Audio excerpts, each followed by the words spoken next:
psychologists of Reddit, what made you realize you were treating a psychopath? Everybody always thinks of psychopaths as some clever, devious, Silence of the Lambs types, but what about the ones that are thick as two short planks? Plenty of them getting locked up in prisons every day. It's less oh no my primal fear receptors and more oh no, I have to listen to Barry the boring cunt wax lyrical about himself for another hour. Clinical psychologist here. At first I didn't know. If anything, given the context, he was more put together than most of my patients. The subject of his criminal past came up. I only knew he had served prison time some years before, not what he was in for. I'd met with him a month or two when this came up. Turns out it was two separate sentences served. Both were for rape. In both cases he was the exact thing we are afraid of. A guy lurking in a dark alley jumping a drunk girl. He told me about these things as if he was talking about the weather. It dawned on me that he expressed no remorse or guilt whatsoever. I got the same cold, gut-wrenching kind of primal fear you feel when you're out for a walk and almost step on snake.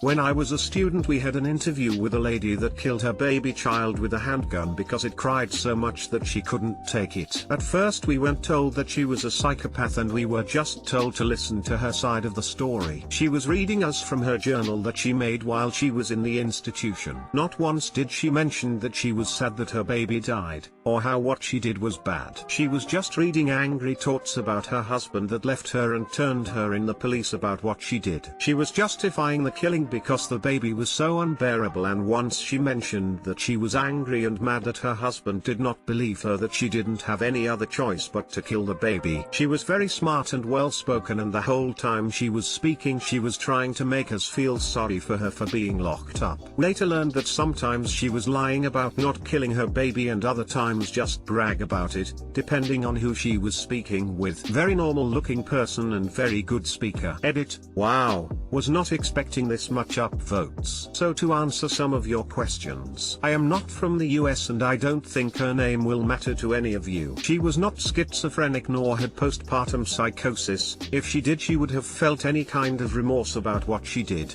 which she did not. When I said normal person, I meant it in a way that if I was talking to her in any other situation but this, in a mental institution, I would have no idea that she is a psychopath. She killed her baby only for one simple reason: at the moment it just wouldn't stop crying. She didn't try to hide it or anything. At first she lied to her husband that it was by accident, but then she admitted. Current psychologist working in a prison here. I've worked with 3 individuals I dare say would have met the criteria for antisocial personality disorder within the last 2 weeks. One commonality is that they use behaviors as tools to benefit only themselves. Self-harm not because they wish to hurt themselves, but to use it as a tool to lure staff into the cell to incite violence / gain extra medication / be sent to the SHU, which comes with a status boost. One person offered to get me a comfortable chair when we were in a session, not for my benefit but so that they could ensure I stuck around for longer to talk with them. A lot of positive impression management also. Sometimes you feel they care, but there's unfortunately an ulterior motive.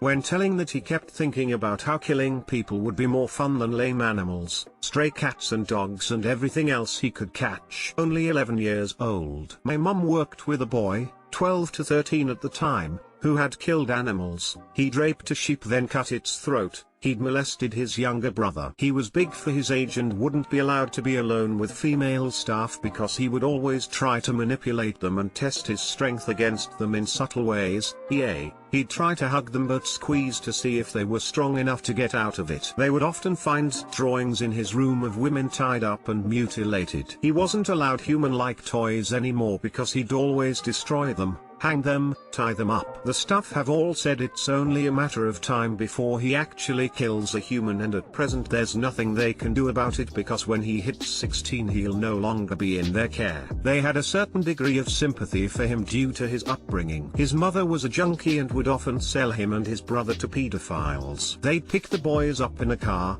take them away, abuse them and then bring them back to her. Disgusting. The PCLSV. That, and when he was describing how he murdered 2 kids, he had no effect, didn't name them, justified his actions as not serious, etc. Took a few sessions to acknowledge the murder of the 2nd child. He was in denial, assuming I wouldn't like him if I knew he killed the other one too. Imagine the brain that thinks someone will be understanding about the murder of 1 child, but offended by the murder of 2. So bizarre.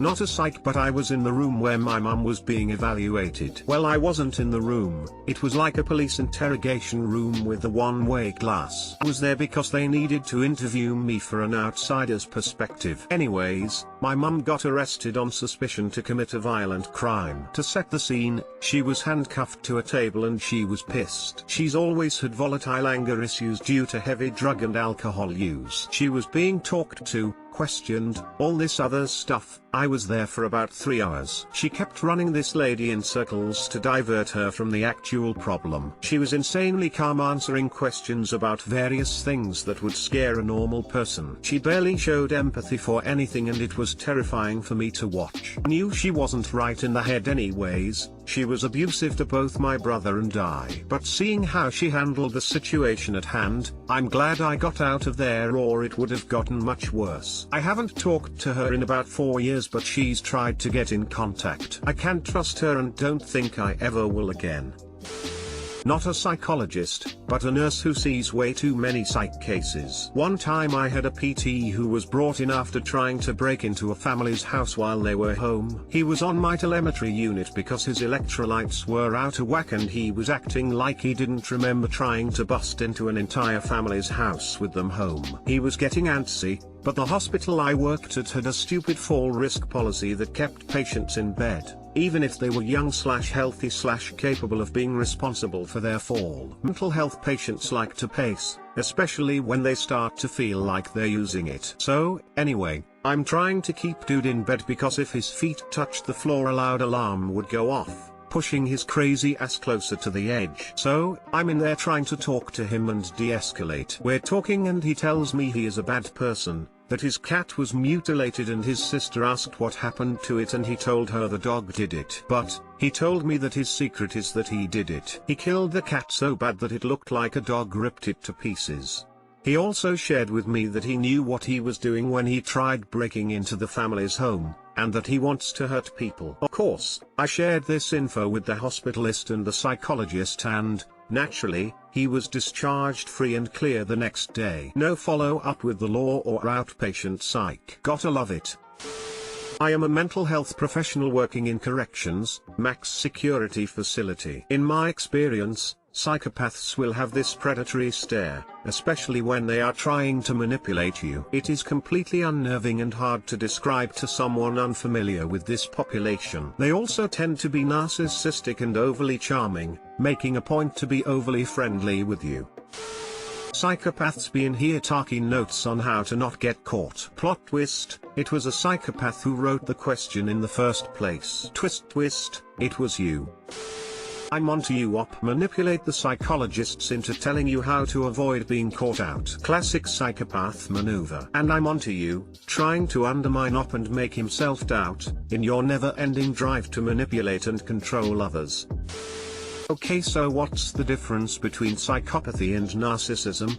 People seem to be only focusing on how most psychopaths are narcissistic, but they're not really mentioning anything else. I'm autistic, and, because of my very low empathy, I come across as mildly psychopathic. However, I have very low self-esteem. I do not manipulate people, as far as I can tell. My former roommate, on the other hand, was a narcissist to a trash-steeped T, to the point where she abused and manipulated me in so many ways over the course of a year. Yet the descriptions in this thread are conflating the eyes when they believe they're supposed to put on an emotion. You have to understand. It's going ouch when you bang your funny bone, even though it doesn't hurt, because all your life, people have cried out in pain when they've banged their elbow. You meet enough people like that and you find yourself hating any obligational situation in your life when you have to lie, like being asked how you are and saying good when you're not, simply because all you can associate it with is them. I say ouch when I get hurt in a video game or someone punches a table unpredictably.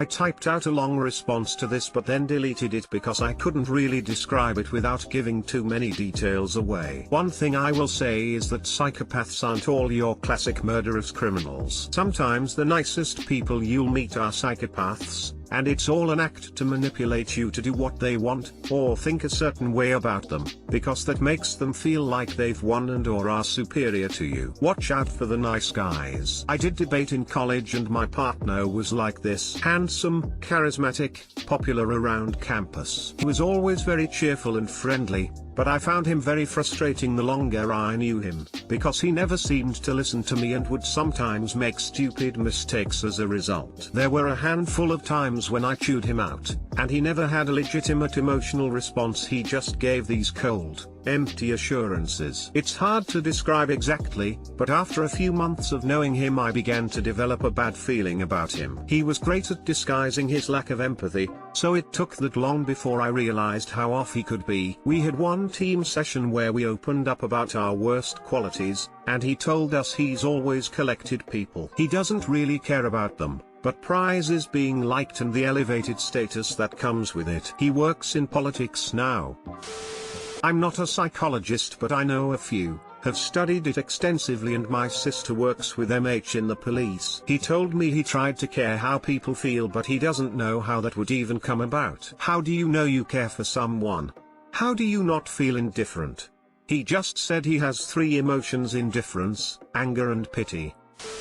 So after reading a lot of these, it's worth mentioning the following. 1. Psychologists rarely even use the term psychopath anymore. Those disorders which would fall under the umbrella of psychopathy are preferred to the otherwise generic and easily confused term of psychopath. Note how many people frequently conflate psychopathy with narcissism. There's a narcissism personality disorder which fits many models of psychopathy, but not all so-called psychopaths are narcissists.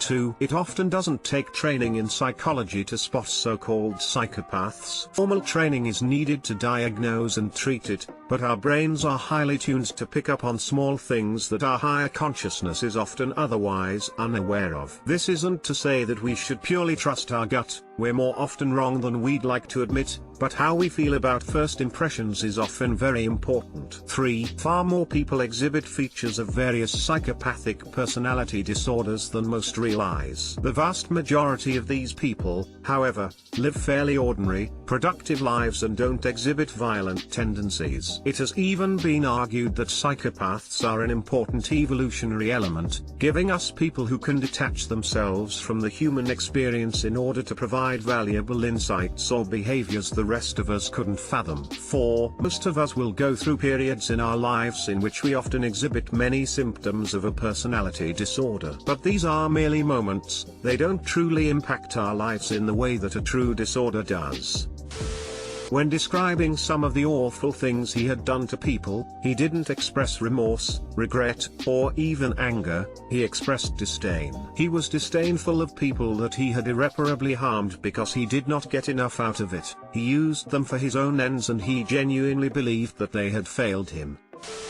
Not a psychologist, but from my experience of dating a psychopath, didn't know until years in. A lot of what appears as emotion is simply mirroring emotions they see others exhibit and how they believe is the socially appropriate way to respond, whether or not they actually feel that way. This is how they blend in and appear normal to the average person. They are narcissistic, and everything revolves around them. They're always able to place blame on other people. Nothing is ever their fault. However, anything positive in their lives or others' lives is because of them. Because they are narcissists, they believe they are much more important than they actually are. They have strong influence over others because of their ability to feel nothing when manipulating others, and this is how they exert control over others. They will do whatever it takes in order to come out on top of a situation with no actual regard for others' lives or feelings. They may fake their feelings or reactions to continue to manipulate those around them, and they get pleasure over having control over other people and feeling like they're pulling all the strings. A good saying I heard went something along the lines of, "You never truly know someone until things don't go their way."